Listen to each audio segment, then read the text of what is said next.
Hello and welcome to Whisky.com, where fine spirits meet. And today we are near the city of Sendai, a bit more up north. And we are near the distillery of Nikka. And behind me is the reason why the distillery exists here. It is the Nikka River.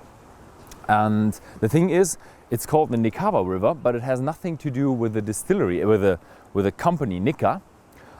It's just a coincidence. Back in the days, the founder and the legend, Mr. Taketsuru, went around the whole of Japan and looked for a great place to start a distillery. And then he came to this river here and he tried the water and mixed it with the Nikka whiskey. And I'm gonna do now as well. And he found that water to be very soft and very pure. So then he decided, this is the place where I want to set up my new distillery. And this is where the Miyagikyo Distillery was established. And right here on the right, we see one of the 3 wells that are used to supply the distillery with water. Behind me is the mash tun. It's a huge mash tun made of stainless steel. And in 3 cookings, in 3 washings, they wash out the sugars and the starches from the grinded down malt. And in the last washing, they store the water and recycle it, so they use it in the first washing of the next batch.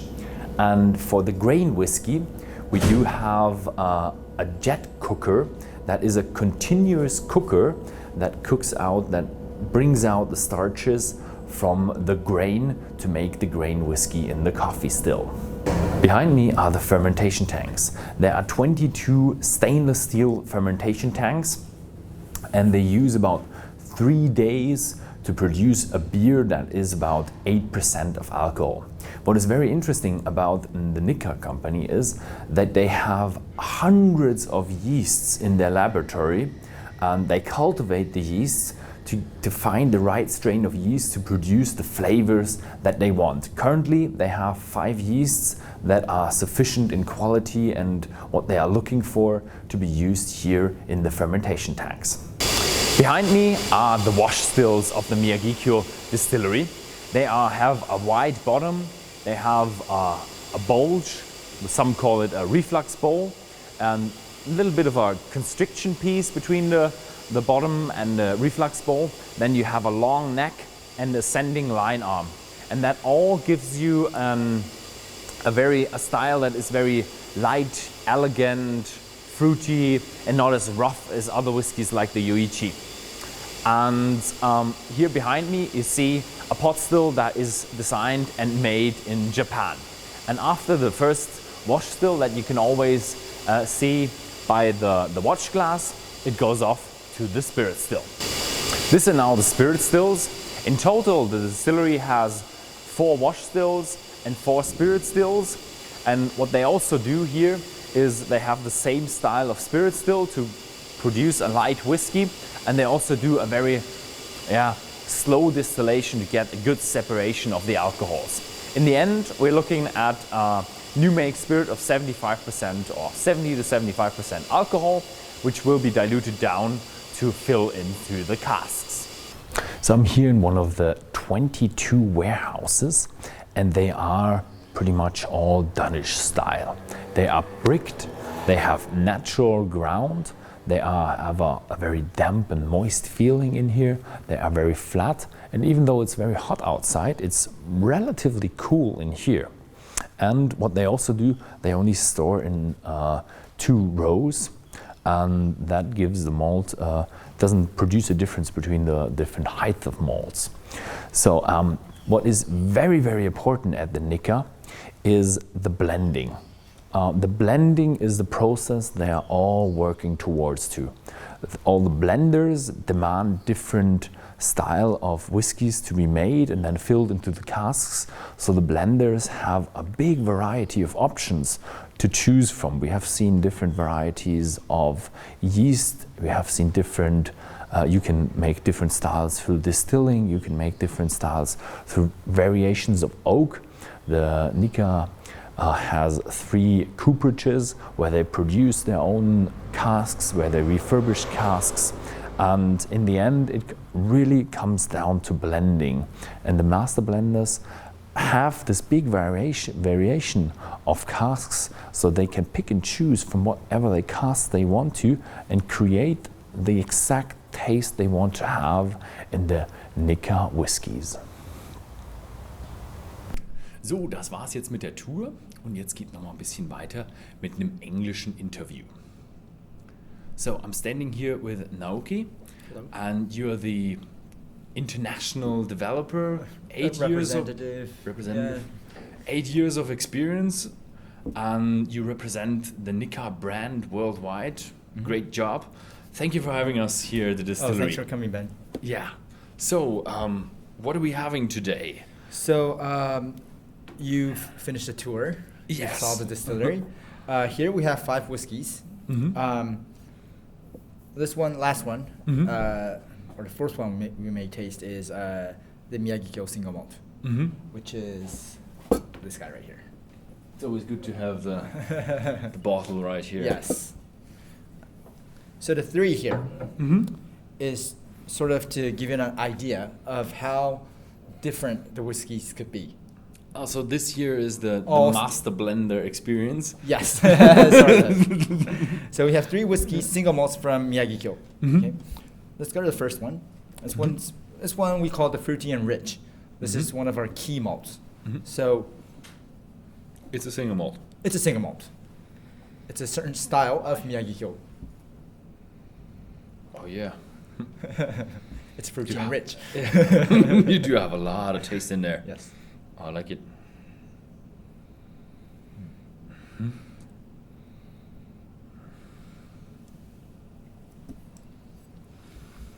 Mm.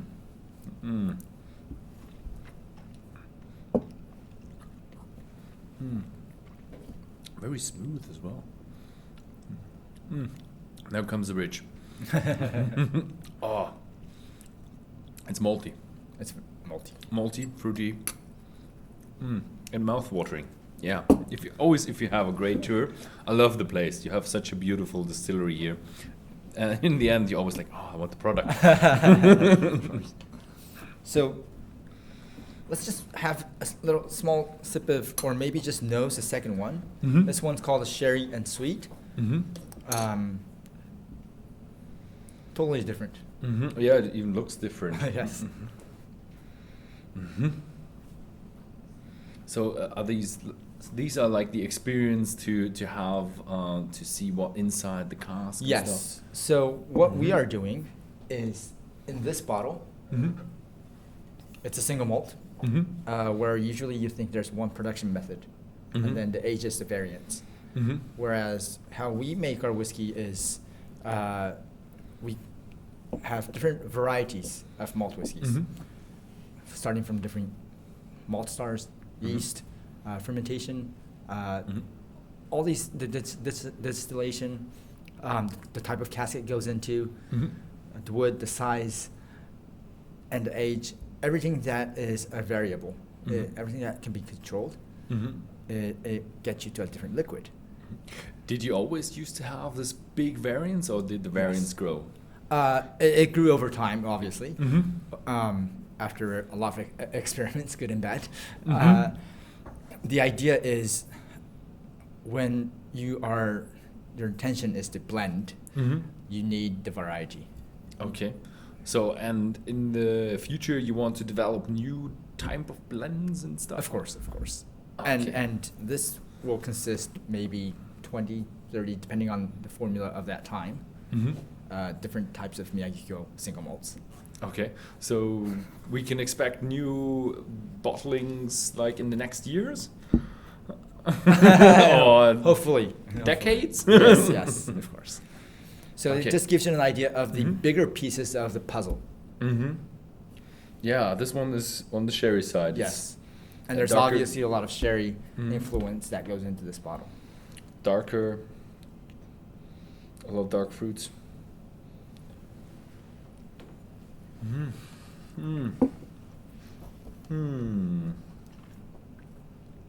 I always love these ones. Oh, it's a sherry bomb. Oh, now it develops. So how many percent are we looking at? These are 55. Yeah, 55. 55. Yeah. The mouthfeel is so gentle. It's so gentle, so gentle. Okay. The product itself is 45. 45. Yeah. Okay. Okay. All right, so let's go to the next one. Malty and soft. Oh my God, this is even maltier than the first one. Even more malty. Oh, but I need a bit. I still got some sherry in there. Mm-hmm.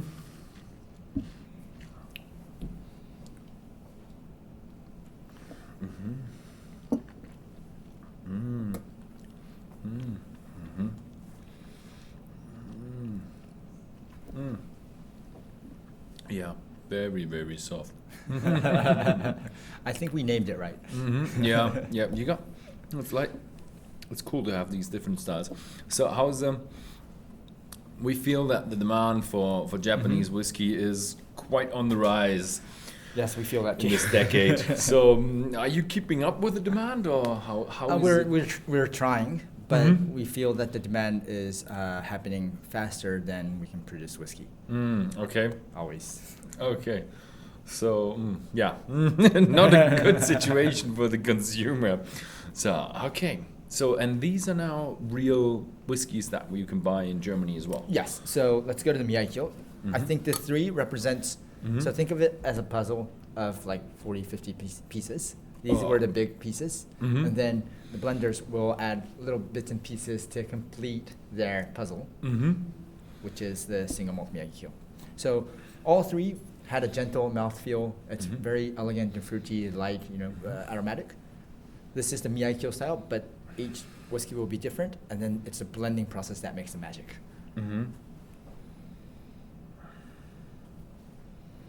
But these are all from the Miyagikyo Yes. plant. No Yuichi in there. No Yoichi.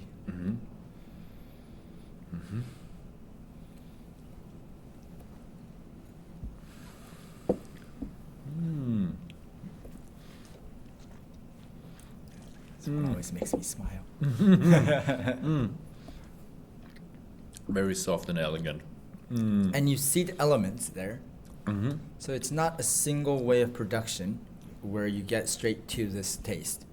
You do variations, and then the blending is making this. So you're looking for complexity. Yes. Yeah, because you have a very slight peaty note, a bit of a citric note. The peat is more in the, it's not very present, but it helps the other flavors. It's just very, very subtle. Yes. I like to refer it as like that one click of black pepper. A one click of black pepper. On a dish for cooking.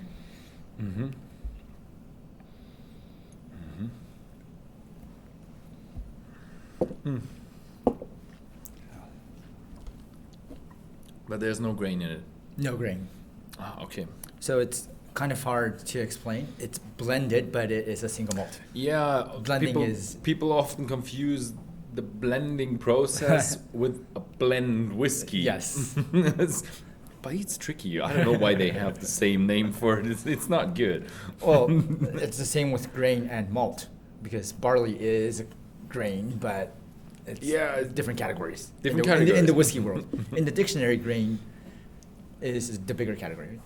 It's the bigger character. Yeah, malt will be it's processed grain, but yeah, I think we do have a lot of experts who know the difference. But anyways, I think you get the idea of how this works. If you were to add a little bit of more sherry, it would be a completely different expression. But you're looking for. I feel like it does have complexity, but it's still a lighter whiskey. Yes. A little bit of spiciness in there. So all different styles come into this bottle, but the Miyagikyo style is that elegance, that softness. That's how our distillery is set up. That's the type of yeast we use in Miyagikyo, and that's how our pot stills are. Okay, so one of the tougher questions. Yes. Fukushima, the accident. The radiation? Did it affect you? No. However, Technically, no. Mm-hmm. But of course, people are worried. Mm-hmm. So we've made sure that everything's all right. Okay, so you have people monitoring and, Yes, and of stuff. course, Okay, of course. quality department. Yes. Okay, so and do you use local grain as well as? No. Mostly, I can say all our grains are imported. Imported grain. Yes. So there is probably no possibility but you check the water quality regularly. Not just the water, even the end product. End product. Okay. So- So okay. Good to know. Yeah, it's always a bit worry with the customers that okay, wait, where is it from? Oh, that's pretty close. Not so close. Yeah. Okay. Good. Yes. Oh. Sorry, I was just enjoying it. Mm-hmm. So the last one we have Mhm. here, can I move on to the grain? Yeah. Sure. Fine. So the coffee still is one of our biggest asset, and Mhm. it was imported from Scotland in 1963, Oh. Okay. and it was like his final piece. Our founder Masataka Taketsuru, his final piece, he needed a grain whiskey distilled in a coffee still, not just a modern type of column still, Mm-hmm. but a coffee still, because he really loved the flavor. Mm-hmm. So here, what we're doing, you have the whiskey here. This one.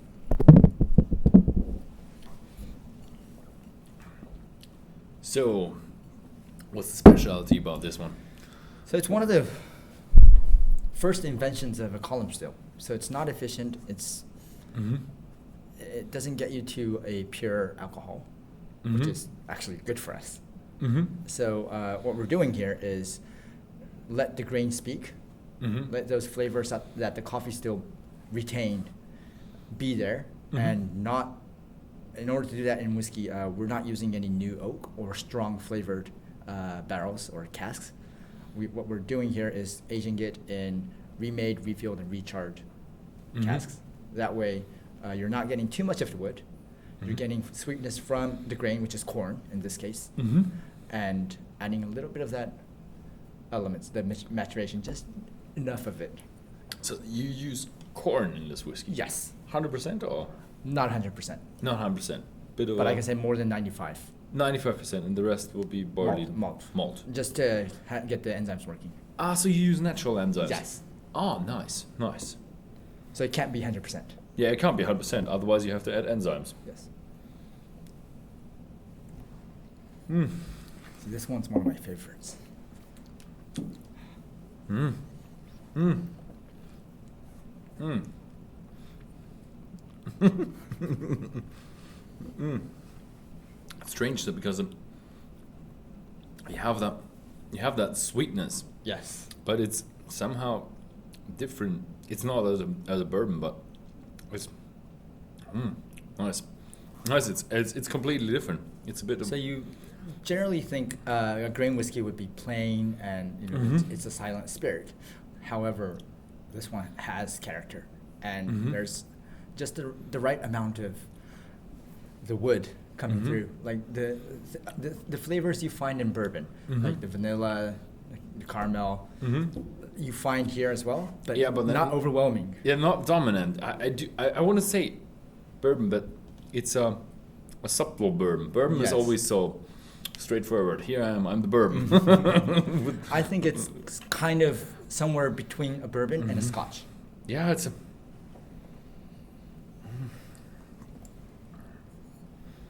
So how do you do that? You do have a less of that spirit flavor, that Mhm. window cleaner flavor. How do you do that? Is that a secret? Just the controlling of the coffee still. Mm-hmm. Okay.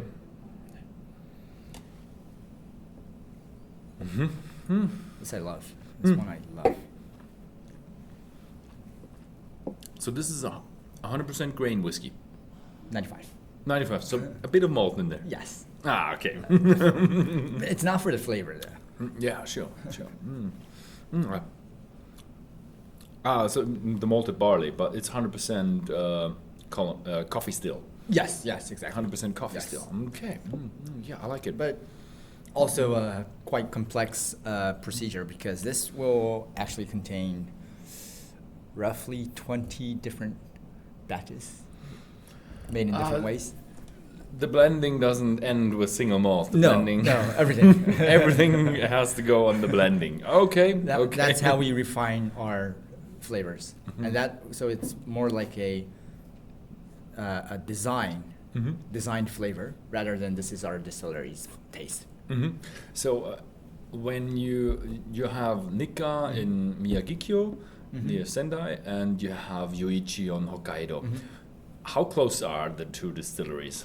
In terms of distance or No, working? in terms of working together. Very close. So what may seem unusual is that we hop around within the business. So a blender could next year be working in Yoichi or Miyagikyo. Somebody from Miyagikyo could become a blender. So everybody will hop around.